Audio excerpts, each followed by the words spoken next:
Tribute, that is something like we could say, something that is being given or contributed voluntarily as due or deserved. Parang pera. Gusto mo ng malaking lupa, kailangan ka ng malaking pera na ibigay sa may-ari. In exchange of it, meron kang ipahinungod sa tag-iya nga according sa value or amount nga iyang bungat sa iyang baba. So, di ba ang mga anak natin, pinapaaral natin ng mabuti, gumastos tayo ng malaki. Ano ang gusto nating ganti as tribute nila sa atin? Di ba walang iba kundi, nak, mag-aral ka ng mabuti. We never ask them money in exchange of the money we spent for them. Ang ating gusto lang sa kanila, mayroon silang utang na loob na ibayad nila sa atin, na malipay ta. We never ask money. But we ask them, study well. Tapusin mo. Huwag ka munang mag-girlfriend. Kung lalaki, huwag ka munang mag-boyfriend para hindi ka ma-distract sa pag-aaral mo. Then if you finish your course, if it is needed for a board exam or bar exam, for your licensure, then I will support you. Mag-review ka, whatever. Nak, pagbutihin mo ng husto. So, yung ating hinihingi sa kanila as gratitude nila sa parents, yung pagsunod nila sa ating advices. But when in fact, that advices or counseling or instruction as hinihingi natin sa kanila as gratitude para sa atin, hindi naman tayo makinabang yan. Sila pa rin. Because it is our joy that we may send them to a very good future. Ganon din ang ating Ama sa langit. He never asks any money from us out of our gratitude unto Him. He asks us something that is also for our benefits. Amen? Praise the Lord. Kaya masarap mag-render ng gratitude doon sa ating Ama sa langit. You must be grateful. And remember, yung ating pagka-gratefulness sa Kanya, tayo rin ang makikinabang nito. Not the parents. Yan po ang clear picture. Alam mo, si Lord Jesus Christ mentioned here tribute. But He mentioned it pertaining money. Pertaining monetary. Basahin natin. Matthew 22:15 hanggang 21. Praise the Lord. Then went the Pharisees and took counsel how they might entangle him in his talk. And they sent out unto him their disciples with the Herodians, saying, Master, we know that thou art true and teachest the way of God in truth. Neither carest thou for any man, for thou regardest not the person of men. Tell us therefore, what thinkest thou? Is it lawful to give tribute unto Caesar or not? But Jesus perceived their wickedness and said, Why tempt ye me, ye hypocrites? Show me the tribute money. And they brought unto him a penny. And he saith unto them, Whose is this image and superscription? They said unto him, Caesar's. Then saith he unto them, Render therefore unto Caesar the things which are Caesar's, and unto God the things that are God's. Ayan. Tribute money. Jesus considered money as tribute. Why? Because that is valuable. It depends how many and how much it is. Kung magkano yung number ng pera and how many pieces of those. The more marami, the more malaki ang value. The more malaki ang value, the more you can acquire great things. Ito, inaas si Lord Jesus Christ whether it is right to give tribute to Caesar. What Caesar stands for dito? Unsa maning Caesar? unsa may girepresentar ni ini? Government. So, tama ba maghatag og tax sa government? Mao na pangutana nila kay Lord Jesus Christ. Niingon si Lord Jesus Christ, when in fact, dili na guni ang pangutanon. Ginatempt lang nila si Lord Jesus Christ. Ginapangitaan lang nila buslot ba? They are just trying to find loophole against our Lord Jesus Christ. Baka magsabi si Jesus, no, then they can charge him as disobedient to the government. Ano sabi ni Lord Jesus? Give me a penny. Give me tribute money. Binigay sa kanya. Meron doong muka. Di ba yung pera natin may muka? Whose image is this? Caesar. So therefore, give to Caesar what is due to Caesar and give to God what is due to God. Ano ba nagawa ni Caesar? Ano ba nagawa ni gobyerno sa atin? Why do we give tax as tribute? Yan ang tanungin natin. Kung itong Pilipinas lang, maganda lang ang panggobyerno natin, hindi ninanakaw yung mga taxes natin. Lahat ng karsada natin, hanggang sa libliban, maganda. Lahat ng mga tulay natin, maganda. Lahat ng mga public services, maganda. When we went to Canada, many Filipino aspired to be a citizen of Canada. Why? Free ang medical. Doon, buntis ka kung babae ka, mga nakatapos, kailangan CS, walang bayad. Ang bayad mo lang, parking fee. Meron kang major operation na needed, bypass operation sa puso mo, transplant ng kidney, any major operations, it's absolutely free in Canada. That is how the government of Canada taking care of the citizens.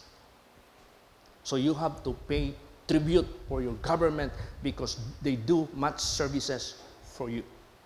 That is how Caesar stands for. Kaya you have to pay tribute. Amen? How about God? What God did to us. Praise the Lord. Sumagi kaya sa isip natin yan? If we do tax for the government because they made so much services for our benefits, kumahande lang sana ng Pilipinas ito. Maganda. Kaya nagtaka ako sa panahon ni Digong, nagsilabasan yung budget ng pera. Nung nagkulang ng pera, nag-demand siya ng collection of taxes doon sa mga tax evader, Lucio Tan. Sino pa yon? Yung Mighty Company, Mighty ba yun? Yung sigarilyo. Billions of pesos na collect niya. So kaya naglabasan yung mga maraming mga projects. Road dito, road doon, port dito, port doon, airport dito, airport doon. Ang daming projects. Kahit dumaan pa tayo ng pandemic because he did it and used the money of the government which paid by the taxpayers para sa benepisyo. Now, how about God? What God have done to you and me and to us? Di ba tayo makapag-isip ng tribute? Although God doesn't need our money, although God doesn't need our properties, but ang tribute natin may bigay sa Kanya, sa atin din ang benepisyo. Amen? Praise the Lord. Sa Canada, I think 30% ang tax doon. Pero hindi ka manghinayang. Hindi ka manghinayang. Kita mo yung serbisyo. Kada punta ko doon sa Calgary, sabi ni Brad Bernard sa akin, Pastor, how do you notice every time you visit us in Calgary, Alberta, Canada? Sabi ko, pabago-bago yung kanilang ginagawang karsada. Yes, that's right. Every year dito, may bagong karsada. Every community that is being put up na bago, lagyan ng access ng karsada. So yung karsada namin, it added every year ng ramp para doon ka sa main road. Meron kasi silang circumference road na ginawa na expressway. Merong mga ano yan, ramp lahat yan, papunta sa mga, parang dito, yung coastal, merong palabas sa papuntang Playa, Talumo, finally, palabas dito sa Bago, Zero ba yan? O Bago, Bago. Tapos doon naman sa Rojas Boulevard, kung matapos yung Santa Ana, ganun. Every year yan, may ganun. Kasi may mga bagong community na nako-compose o nakikreate. Ganda. So ang Diyos, He have done so much for us. Kung wala siya, wala tayo. We never exist. And remember, two bodies God made us. The physical, which is temporal, and the spirit or soul that is eternal. Both of these got benefits. The temporal benefits. The spirit, eternal benefits. So God have done so much for you and for me. Amen? Praise the Lord. So anong gagawin natin ito, Pastor? Usay mo na ako, daghan man kay gihimo ang Ginoo sa akong kinabuhi. Gitagaan ko niyang kinabuhi, temporary, for the meantime lang. Pero naa siya giandam na ako nga dapit para sa akong kalag, para sa akong espiritu nga lawas, nga di na madunot, di na mawala forever. Ug iyaning dawaton sa iyang gingharian to live forever with Him. Mo na yung mga benepisyo nga sometimes dili makonsider sa mga katawhan. That is why they ignore God to be loved. They ignore God to be worshipped. They ignore God to be rendered such due to Him. Praise the Lord. But wag. The Bible says, he that forget God shall be turned into hell. Nations will forget God will turn into hell.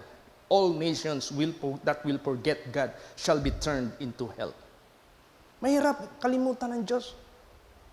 Because pag kinalimutan mo ang Diyos, okay, ikaw, parents ka. Are you happy? Yung mga anak mo na nag-prosper after sending them to their, maging professionals sila. Tapos afterwards, kinalimutan ka na. Giblock ka na sa communication. They never communicate you anymore. Wala na. Now, happy ka ba? So anong tawag mo sa anak na ganun? Ingrato, ungrateful. Don't do it to our Creator. The consequence is eternal. Much more greater damage. Praise the Lord. Kaya nga, don't be wrong with God. Huwag tayong magkamali sa Diyos. As what happened to Adam and Eve, they were forbidden to obtain eternal life. Gibawalan sila makaangkon sa eternal life. Kaya wa sila maghinulsol sa ilang mga sala. Wa sila matalikod. Nahitabo sa panahon ni Noah, gipangbahaan sa Diyos ang mga tao sa panahon sa Sodom and Gomorrah. So that don't get wrong with God. Huwag kang magkamali sa Diyos mo. Sa Diyos natin lahat. Remember God. Consider Him, how He made you, how He loved you, how He suffered for you, how He died for you. Praise the Lord. How He gave you hope through His resurrection, that there is life after here on earth. Minsan mga tao, ang isip nila, ang tao parang aso lang yan pag namatay. Tapos, no, we are different. That is why if we are trying to remember how God made us, ato bang hinumduman yung sa pagbuhat sa Diyos. Out of the ground, out of the clay, yang giumol ang tao in His image, in His likeness. Muralag manikin, muralag dulaan, lifeless. Pero sa diha gitayhupan niya ang ilong sa iyang gininhawaan. He became a living soul. Duha ang lawas nato. The physical gikan sa yuta, mubalik po ni sa yuta, whether we like it or not. The spirit nga naghatag og kinabuhi gikan sa Dios, mubalik ni kung kinsa naghatag niini. And it is He who will judge and decide where will you spend your eternity. That is why samtang buhi pa ta, be grateful to your Creator so that dawaton ka niya sa iyang gingharian. Amen? Don't forget God because you will be turned into hell. You will be ejected. You will be expelled. Pawangon yung ka. Di yung ka pasudlon. Ungrateful ka eh. So that don't get wrong with God. Ay good pagkamali. Tanaw ang mga anak sa Diyos din nga nasayod sa balaod sa Diyos. What is law for? Unsa man ang balaod sa Diyos? Mangutana ko ninyo. Naba mo'y balaod gihimo sa inyong balay? Do you have house rules? Of course. Huwag kayo mukat ni imong balay. Mamanimahaw ng basura ang wala kay house rules. Ano yung house rules ng parents? Anak, every Monday ikaw maghugas. Ikaw every Tuesday. Ikaw every Thursday. Tapos rotation kayo. Anak, pagising mo, imisin mo ligpitin mo yung higaan mo lahat. Magwalis ka gano'n. Law is being made or formed for orderness. Praise the Lord. God gave us the law for orderness. Follow the law. Adam and Eve violated the law. The consequence is eternal destruction. Lucifer and 1/3 of angels violated the law in heaven. Imbis ang Diyos ang i-worship nila, i-honor nila. Gusto ni Lucifer, siya na ang ludhan sa Diyos. Wala na. Out of order.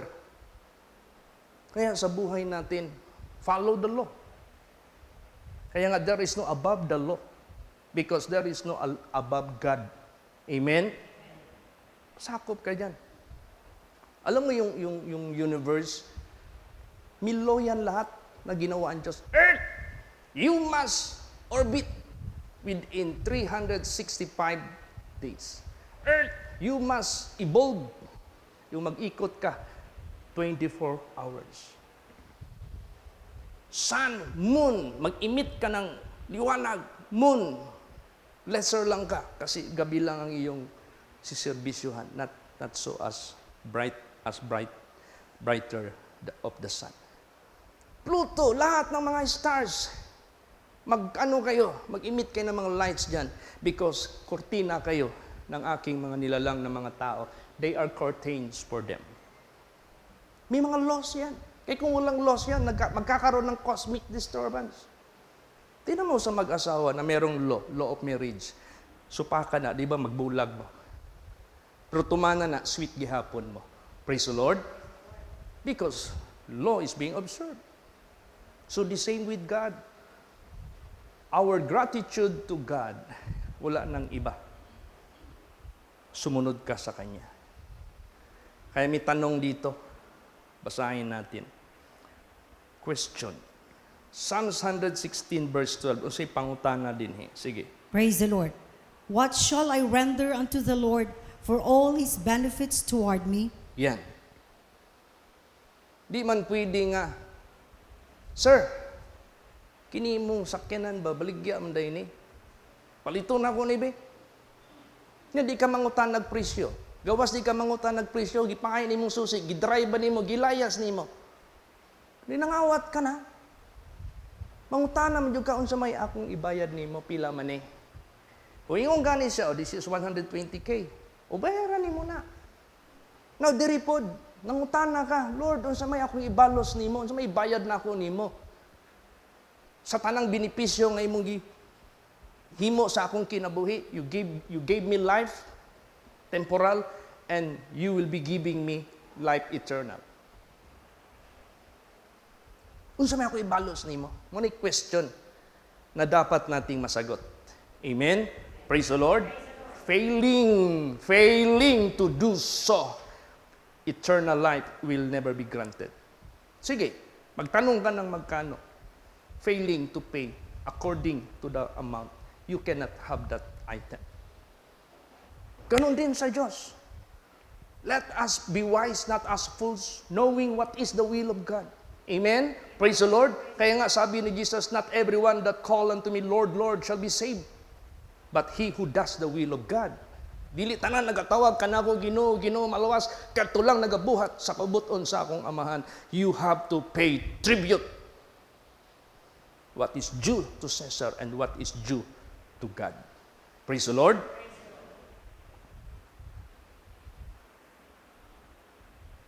So aside from that, before asking, what shall I render unto you, O God, from all the benefits toward me, or towards me? I-itemize na ito unsa ng mga benepisyo ha. So that if ever you pay tribute, di ka mag-alanganin. Amen? Praise the Lord. Uy, nga nung mahal mong kayo ni Dong. Ay ma'am, makaayo gini sa imong sakit ma'am. Legit kayo ni ma'am. Bisag pila na. Kanabitaw mga tao magpa-hospital, bisag pila ingnon sa doktor. Kailangan nimo butang battery na imo ang heart para mag-generate na oxygen para dili mag-arrest imong heart. In case mag-arrest, automatic i-assist ka. How much, ma'am? 500,000. Only the machine or the gadget. How about the doctor's fee that will install it? 250,000. Pag-usap yung mga family, gusto mo pang mabuhay yung ama natin? Yeah, mag-amot-amot regardless how much it is, because of the service that can give, it doesn't matter how much. Ganon din sa Diyos. Bago tayo mag-isip anong i-render natin sa Diyos, you have to consider what benefits, unsay nahatag niya nato. Para dili ka magbagulbol, unsay pangayoon sa Diyos din kanimo. Amen? Praise the Lord. But this is not about money. This is not about our properties. This is all about for our own benefits.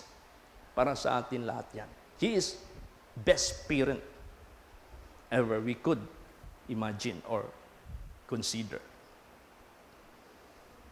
So basahin natin. Psalms 103 verse 2. Praise the Lord. Bless the Lord, O my soul, and forget not all His benefits. Yes, wag mong kalimutan lahat ng mga benefits. Kung anong nagawa ng Diyos sa buhay mo, sa imong kitanawang mga anak sa Diyos din sa Bible, nga nakaila sa tinuod nga Diyos. Unsay sugo sa Diyos, sa ilaha, dili gid nila supakon, kay kabalo sila. Dili pakyason sa Diyos ang saad nila. Pugson sila, ipa-worship og idols. Di sa pag-butang nimo na sa kalayo, di gina mo worship. Paundangon sila ampo like Daniel. Ang silot ihulog dito sa lions den. Di gina sila mahadlok. They are willing to die just to continue their faith and obedience to God. Kay kabalo sila sa benefits na gihatag sa Diyos kanila. Amen? Praise the Lord. The king cannot afford to give. King Sennacherib, King Nebuchadnezzar, King Darius, sino pang hari dyan, they cannot afford to give what God can give. Ganon din sa buhay natin. Wala na'y makahatag labaw sa mahatag sa Diyos kanato nga mga benepisyo. Therefore, do not forget all His benefits. Now, speaking benefits, alam niyo, the Word of God is the Word of truth. Kaya importante yung Word of God. That is why sinabi diyan, my people are destroyed. Who is this? Who are these people? Israelites? No. Filipinos? No. Americans? No. Who are these people? My people are destroyed. The entire humanity. That is His people. He made all of us. We are His properties. He is the only legit can say, you are my people. Hindi reliyon. Maraming reliyon ngayon, sila lang daw makaligtas. No. Religion never made us. They have no power to claim us. Only that is in heaven. That is why God said, if my people are destroyed, all humanity, regardless what religion, regardless what color, regardless what state, what gender, my people are destroyed for lack of knowledge. So wag kang magpakulang sa kaalaman. Idideceive ka ni Satanas. My people are destroyed for all humanity, for lack of knowledge. Why? Kulang ba ang pagprint ng Bible? Nagkulang ba ang application ng Bible sa gadgets? Hindi. Available lagi yan, free pa. My people are destroyed for lack of knowledge because they reject knowledge. Alam mo yan si Pastor Tom? Nagtrabaho yan minsan sa milyonaryo dyan sa Davao. Davao, Manila. That time, I was assigned in Manila. Way back 1987 hanggang 1990. So, si Pastor Tom nag-work kay Carlito Liao. Contractor yan siya ng mga high-rise buildings sa Hong Kong, Singapore, Manila. Usually, ang kanyang mga project, Shangri-La Hotel, yung mga sikat na mga hotel. Someone gifted that person ng Bible. Alam mo ginawa niya? Hindi niya tinanggap. Kasi yung tao na yan, naughty. Maraming kaso na nanalo sa kaso dahil yung mga judges, winabribe niya. Pag merong mag-gift sa kanya ng whiskey na mamahalin, tanggapin niya kaagad yan. Kasi pangregalo niya yan doon sa mga kaibigan niya, mga judges.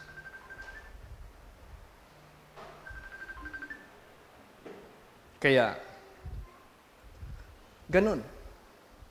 I-reject niya. Alam mo, sad to say, naambus siya sa Rojas Boulevard. Patay. Pati yung driver, pati yung bodyguard na pulis. Tama-tama si Pastor Tom nag-resign para magbalik sa pagka-pastor. Kung yung inuupuan niya, namatay ang pumalit. Mahirap. Kaya sa buhay natin, don't reject. If you reject Bible or knowledge, Scripture, you are trying to forget God. And remember, lahat na kinakalimutan ang Creator, you will be turned to hell. Pahama ka talaga. Yung mga atheist, mayayabang masyado. Oh, I don't believe God that exists. The world is being made by a big bang. Human were not created by someone who did it, but it came from the apes. Evolution. Kung evolution, wala ng apes, tao na lang.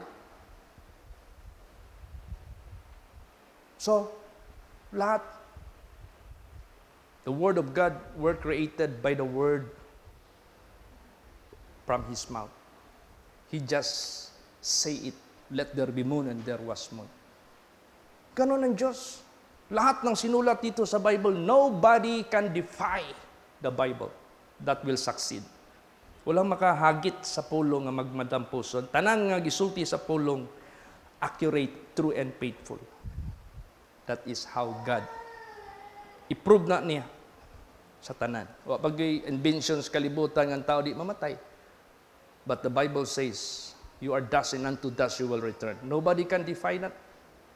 And the Spirit will return unto God. Nobody can defy that.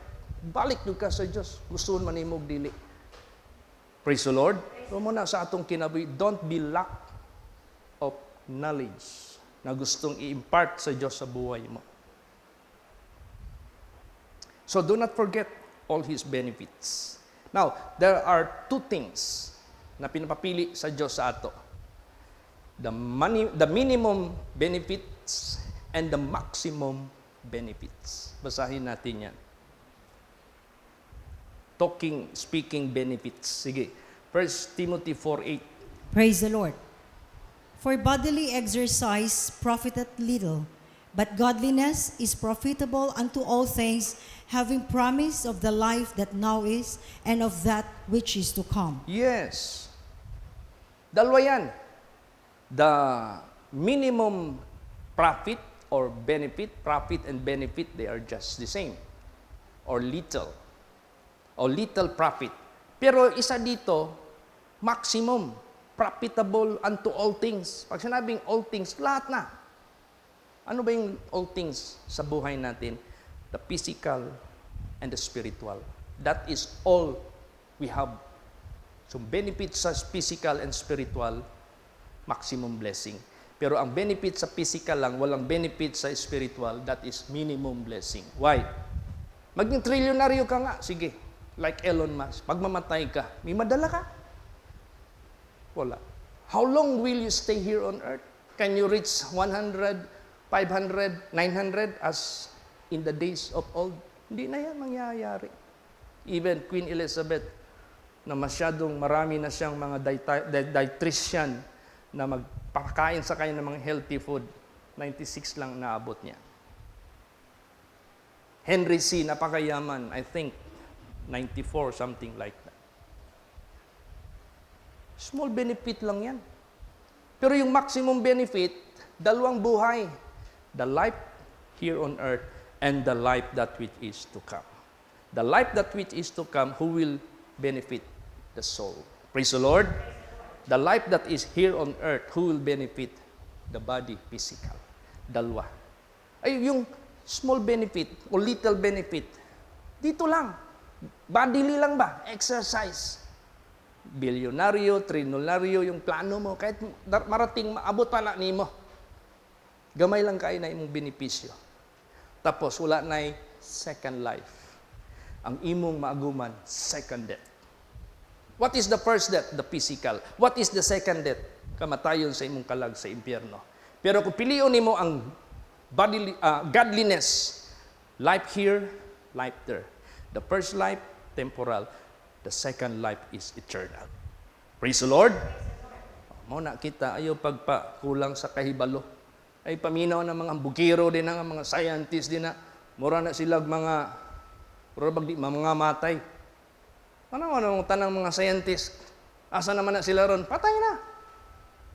But Jesus can prove He is life. Sa iyang resurrection, He lives forevermore. He can do it for you. Amen? Praise the Lord. If you believe Him, how He was resurrected, He can resurrect you from being dead. Kaya kanyang buhi unusab. Muna gina-comfort na ako si Gretchen. Gina-comfort po na ako akong asawa. Gina-comfort po na ako akong sarili. Kaya parehami na matyan o bata. Sabi ko, let them go. Let the owner take them. Pinahiram lang yan sila sa atin. Kahit yung sarili natin, hiram lang. Kaya may awitin. Minsan, pag mag-funeral service ako, I ask Brother Danny, Brother Dan, awitin mo yung hiram sa Diyos. Ay iiyakan yung mga tao. Praise the Lord. That is the real situation. Kaya, gusto mong lahat benepisyo? Live in godliness. Be obedient to all His commandments. Praise the Lord. Sundin mo lahat ang kanyang mga kautusan. Not some, not part, not many, but all His commandments. Kasi useless man kung some. Bakit? Kahit almost nagawa mo ang lahat na sunod mo, you offend in one point. You will be guilty of all. At sino makagawa niyan, Pastor? We are just human beings. Yes, with us it is impossible. No one is righteous, no, not one. Nobody can do that. Except one, Jesus. That is why you need Jesus in your life. Praise the Lord. Kaya nga, kahapon ng gabi, kagabi, nag-service ako kay Tita Blessy sa funeral service. Ang sabi ko sa kanila na si Tita Blessy, she is better state than us. Mas maayo pa na iyang kahimtang kaysa ato. Kita, panahuman ang ato pakigbugno, sila humana. Murabag ka ng taas ka yung race niya, katong naka-finish na, nagpahulay na, ikaw kayod pa ka, pakakabalo kung makaabot baka finishing line. Muna kita nga mga buhi pa, let us strive to enter into that rest. Amen? Praise the Lord. And I'm pointing the coffin. Ang ganda ng coffin sa Cosmo. Grabe, super. Sabi ko, saan hinaya si Tita Blessy? Pastor, kung pagpasok mo sa Cosmopolitan dyan sa Camus, kung ano yung pinaka-center at pinakamalaki, dyan. Wow! Tinanong ko, Magkano package dito?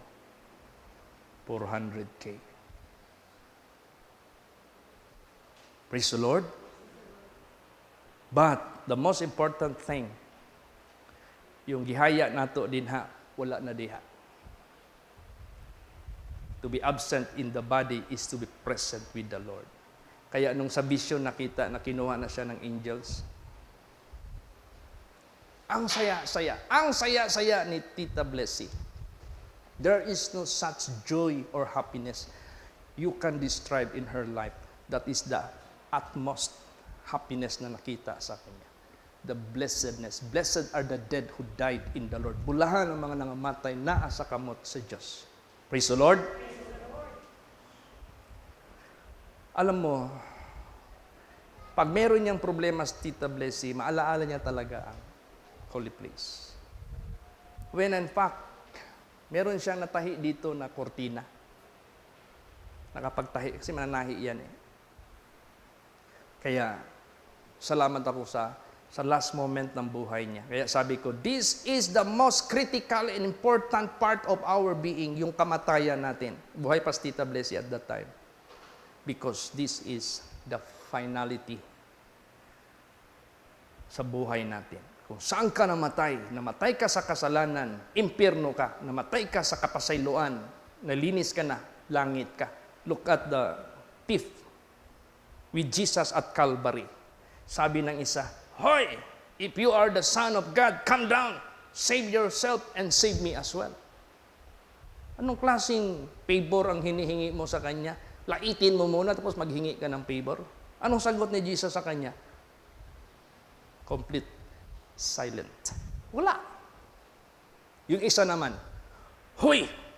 Pinagalitan niya yung usa ka kawatan. Ayaw pagsultihan na batok ni ining tawhana. Kay kining tawhana, wag yung ko'y nakita nga worthy ni dinhi mamatay. Wag yung ko'y nakita ang makasasala ni. Kita! Ang tinuod makasasala, kita. Ang dapat mamatay dinhi. See, nagpakumbaba siya. Naghumble siya by acknowledging his sins. Sabi niya, Lord, remember me when thou comest into your kingdom. Misagot si Jesus, today, thou shalt be with me in paradise. Pag namatay ka sa kapasayloan, ligtas ka. Praise the Lord. Pag namatay ka sa kasalanan, impyerno ka. Hindi na yan ma-change eh. According to Ecclesiastes 11 verse 3, if the clouds be full of rain, they shall empty themselves to the ground. Pag ang panganod, mapuno na sa ulan, itom, mudagom, balik na sa yuta. If the tree falleth to the east or to the west, dalawa lang yan. Kung ang kahoy matumba sa kasagpan o sa sidlakan, kung asa siya natumba, dihara na larason. Bugat kayo na mo pa ng balin-balin. Diha na larason, diha na. Kung saan matumba ang tao, diyan ka na mahatulan. Natumba ka sa kapatawaran, sa kalinisan. Mahatulan ka sa kaligtasan. Mamatay ka diyan sa kasalanan dahil proud ka masyado, ayaw mong magpakumbaba. Binabarugan mo ang imong mali. Tapos namatay ka. Diha ka na mahukman. Impyerno kay God. They that have done good unto life everlasting, they that have done evil shall be resurrected also unto damnation. So, unsa karon ang atong pilion? Minimum blessings or benefit or maximum benefit? Remember, kadiyot lang tamabuhi sa kalibutan. Dali ra kaayo. Ako 16 ako. Di gani ko kalimot unsay akong mga kahapon. Maistorya pa na ako. Parang kahapon lamang. Tapos, I have 20 years more to live. Kunin na ako ng Panginoon. Kung will niya, 80 ako. What is 20 years comparing to 60? That is only just 1/3.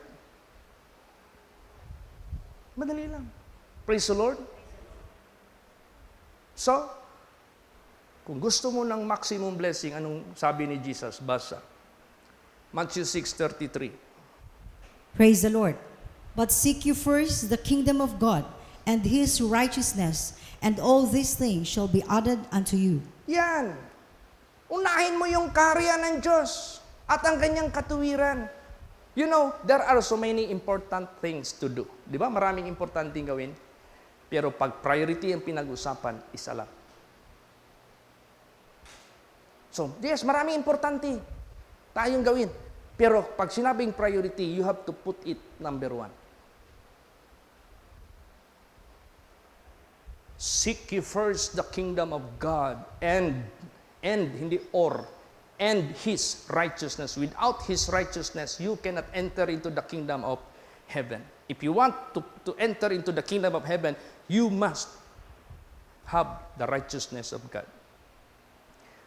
And all these things shall be added unto you for the benefit of our physical body, the temporal things, clothing, shelter, car, all necessities. Ibigay lahat yan ng Diyos. Dalawa ang pangako niya, godliness. Praise the Lord. If you want to have the maximum blessing from your Creator, unahin mo yung karya ng Diyos. At ang kanyang katuwiran, lahat yan, idaragdag lang yan ng ating Panginoong Diyos. Ngayon, pag unahin mo yung kaharian ng Diyos,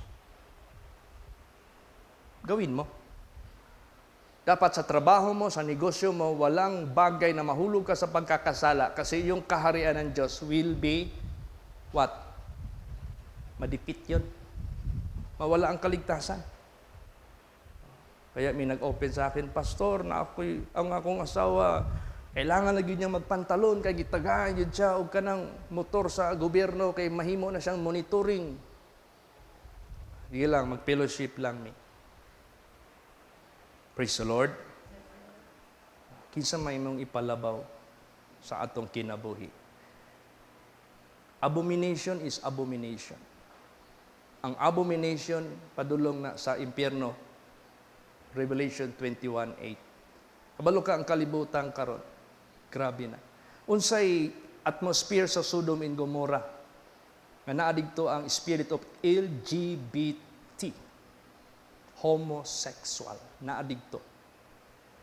Katong pag-agto didto sa mga angels, ang mga lalaki ni sulong sa balay ni Mrs. and Mr. Lot.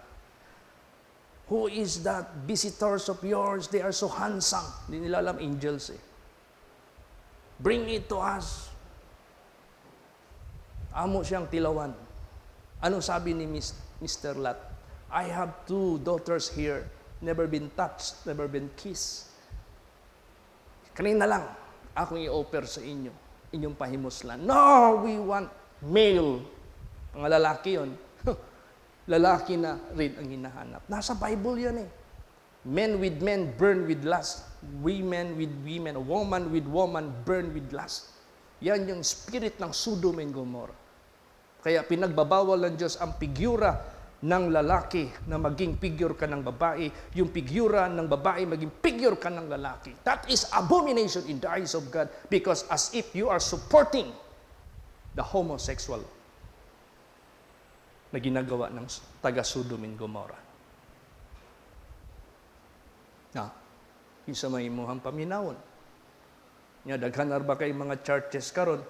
Ay, panglabas man lang yan, pastor, hindi naman tumitingin. Ang Diyos, panglabas man, pangloob, kung utos ng Diyos, utos ng Diyos. Amen? Praise the Lord. It doesn't matter. Bakit? Nagsabi ba ang Diyos? Mag-uutos ba siya kung hindi yan ikabubuti natin? Tingnan mo si Sister Lilia. Alam mo yung airport, kabilang karsada, ito yung highway, ito yung airport, ito yung kabilang karsada. Meron palang ano dyan, underpass. Alam niya yan? Oh. Dumaan dyan, Sister Lilia. May babae doon sa unahan. Nangihi ba? Pero nakapantalon. Siyempre, mangihi kayo. Huwag yung iubos ang pantalon. Bago lingkod. Akala siguro ng babae, lalaki, Sister Lilia, kasi saba man. Ang iyahang sapatos. Nagdali-dali.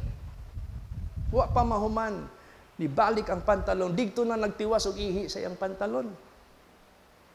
Eh kung palda, simple lang. Luagan mo lang yung garter. Pag mahulog, kumuto nimo ang tipan nimo. Muana lang ka.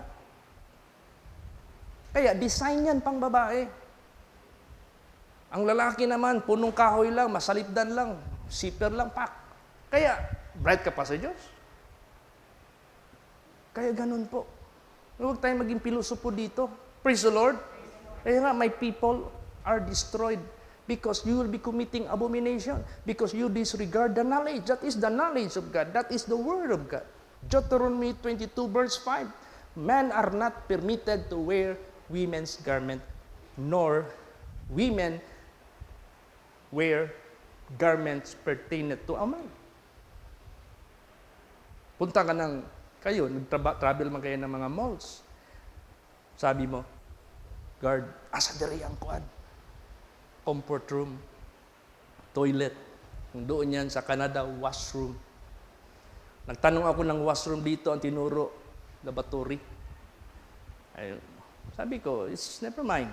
Yan ang kanilang perception. Pero sa Canada, ang toilet, washroom. Dito sa atin, comfort room. Pag tingin mo doon, ingat ka, baka babae ang pasukan mo. Magsigawan yan, kay lalaki ka, di ba? Ay! Ganun yan sila. Siyempre. So, anong sign? Pag babae, nakapalda, di ba? Pag lalaki, nakapantalon. That is universally acknowledged. And that is how God established the male and the female.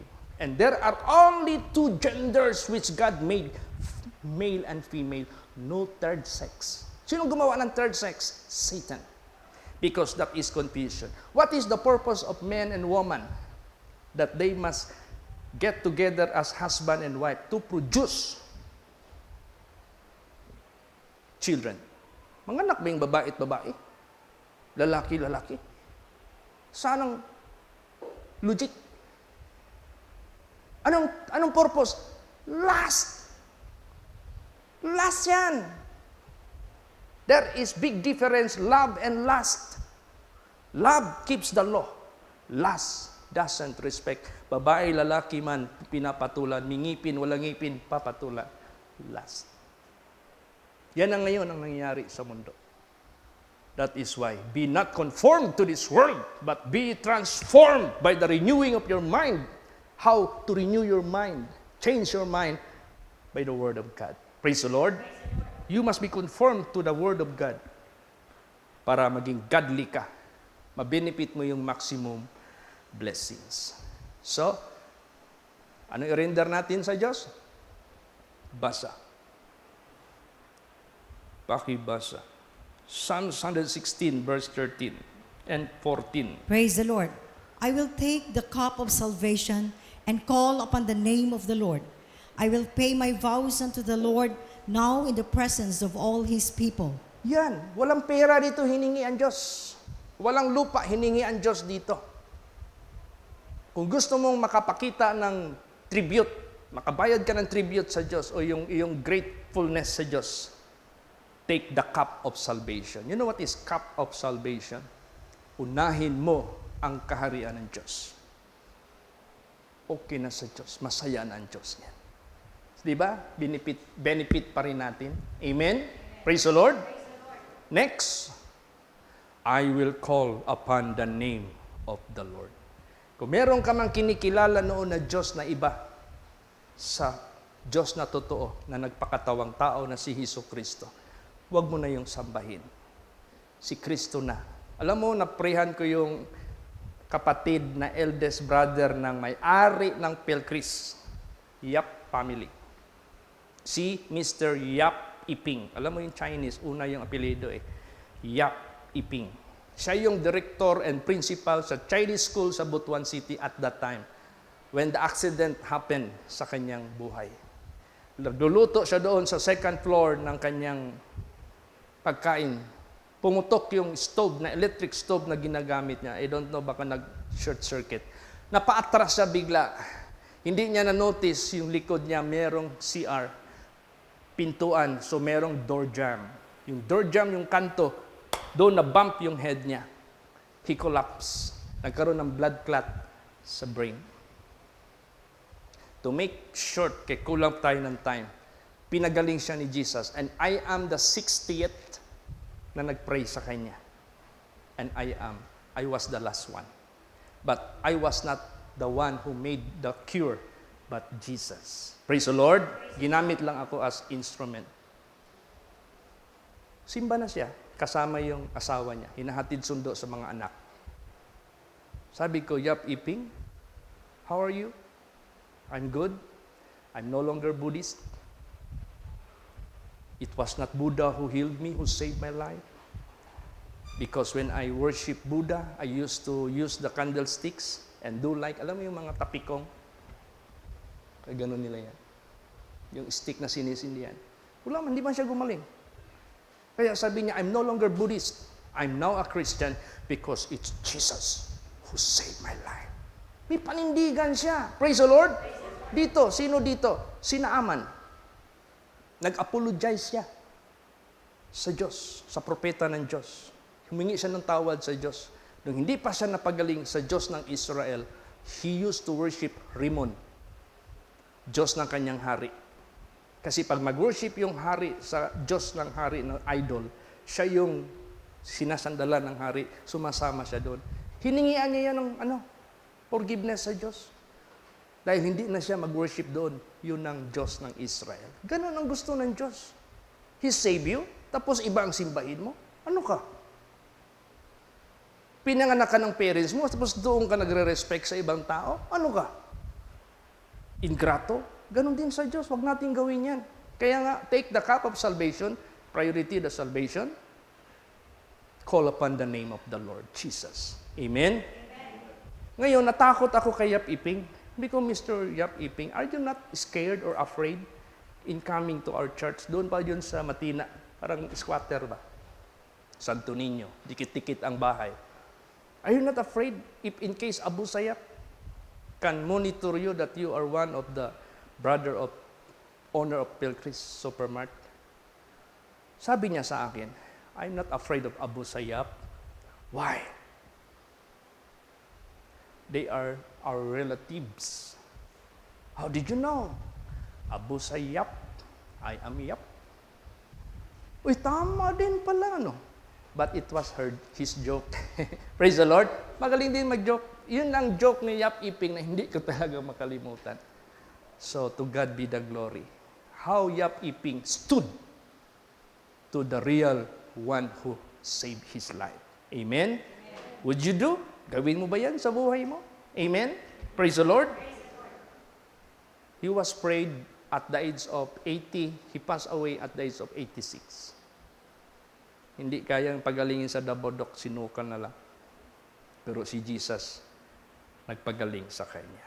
Kaya, call upon the name of the Lord. Then, third, I will pay my vows. Ano yung panumpa mo sa Diyos? Huwag mo yan kalimutan. Tuparin mo yan. Praise the Lord. That is why be careful of making vow before God. If you cannot pay it, kung di mo na kayang buhaton, ay nalang pagpanumpa.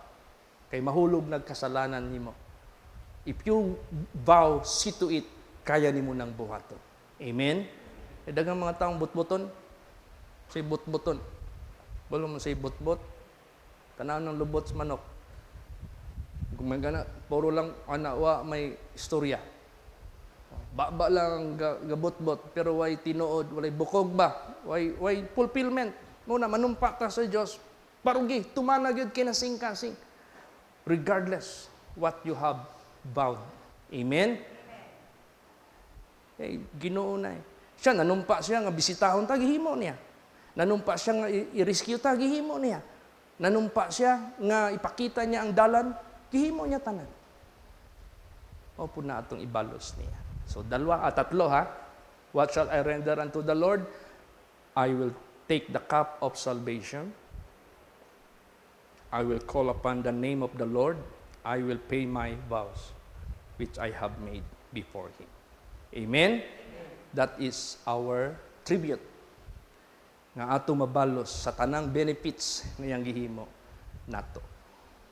If you can do that, then you can take all the blessings of God.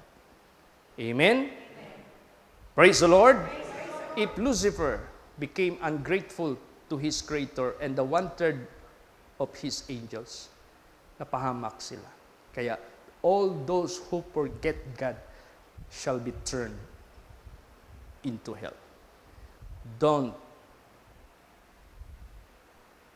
ever try. Huwag nating subukan yan. Ayug sulay. So, salamat ko kay Lord Jesus nga nanganhi ang mga anak sa Diyos sa taga Biao, Jangga, no, mauning nakadungog sa mga preachings dito nga nagbunga. Alam mo, all occasion, the word of God must be preached. Yung birthday sa anak ni Nathan, sabi ni Nathan sa akin, Pastor, muhatag yung kagpulong sa Diyos. Yes. Patay, muhatag yung kaspulong sa Diyos. Tanan, all occasion, the word of God must be the priority. Amen? Praise the Lord. Magatindog ang tanan.